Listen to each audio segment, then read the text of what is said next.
Since I just came off of Sonic Generations, a game celebrating Sonic's history, I figured why don't I take a quick moment to talk about another series of games celebrating not just Sonic, but all of Sega's history with the Sega All-Stars games.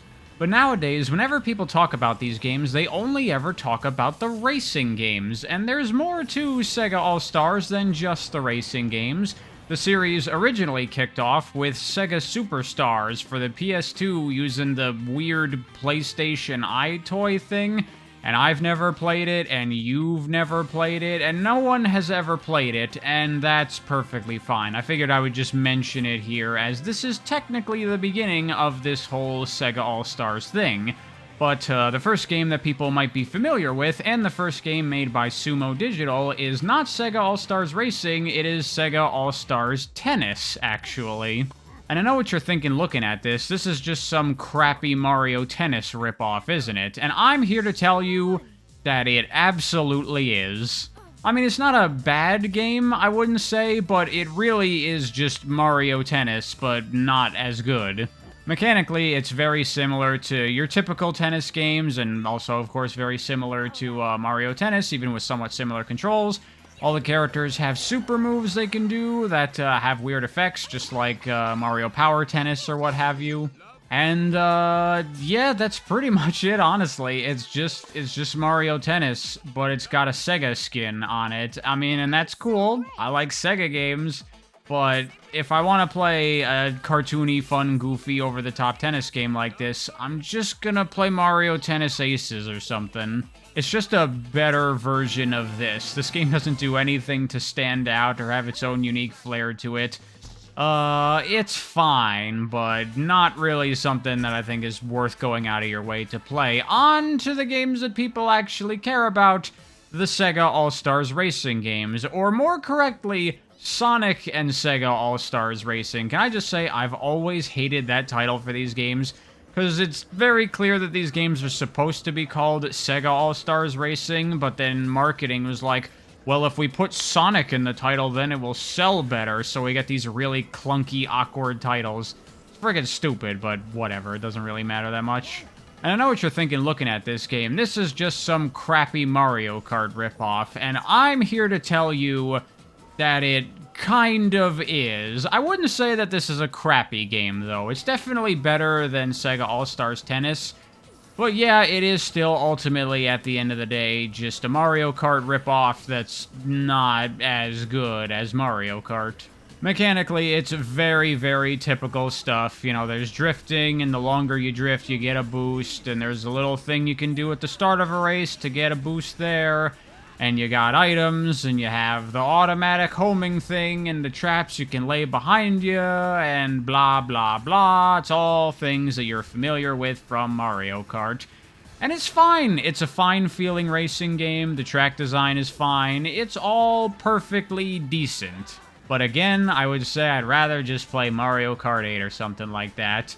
And I gotta say that as far as the Sega Celebration stuff in these games go, I guess tennis was okay, but this game I find to be a little weak, a little bit lacking, to be honest. There's only a handful of different track themes in this game, and there are kind of like, I don't know, we could call them zones in Sonic terminology, so there will be like 3 tracks per type. So there is the Jet Set Radio track type, and then there's 3 tracks all reusing all these assets. And then there's a House of the Dead zone, a Samba de Amigo zone, a Super Monkey Ball zone, and so there's not really as much variety in terms of just Sega stuff in this game as you would like. Like, yeah, you can play as lots of different Sega characters from different franchises, and that's cool, and I like that, and there's some good picks in there, even some really obscure ones, which I appreciate. But track-wise, it just feels like this game was very low budget, and so they couldn't really make a lot of assets, and so we get a very limited-feeling game. It also doesn't help that, like, half of the track themes are Sonic themes. You got Seaside Hill, Casinopolis, and an Eggman base-themed area. And I guess, yeah, it is technically Sonic and Sega All-Stars Racing, but as someone that is a Sega fan almost as much as I am a Sonic fan, I would prefer more non-Sonic stuff to have more variety and more Sega things in this Sega-themed game. But, unfortunately, that's not what we get here.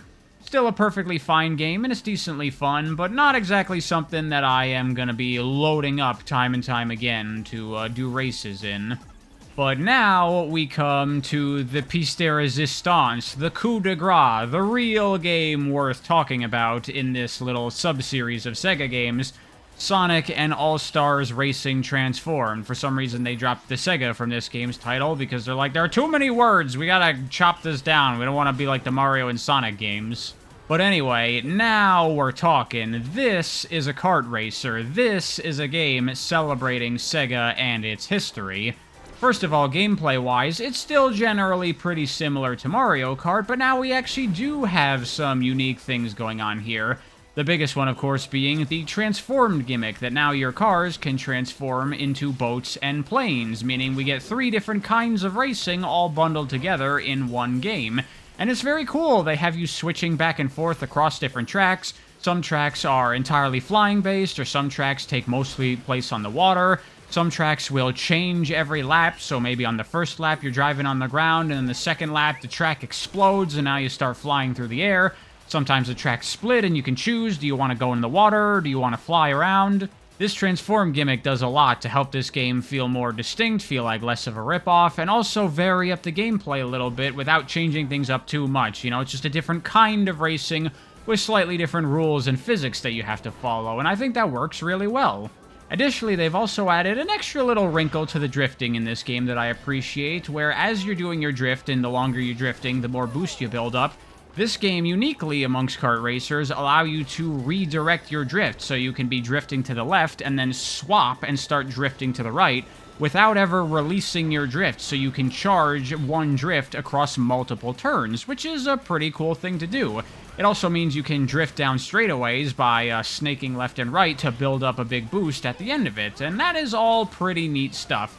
And it definitely adds a little bit more of unique feel to this game as opposed to other kart racers. It's still not that crazy distinct, it's still pretty in line with what you expect with this kind of game. And the skill ceiling here isn't super duper high, I wouldn't say, but it is a bit unique and decently fun, and it's definitely an improvement over the previous game, so that is some good stuff.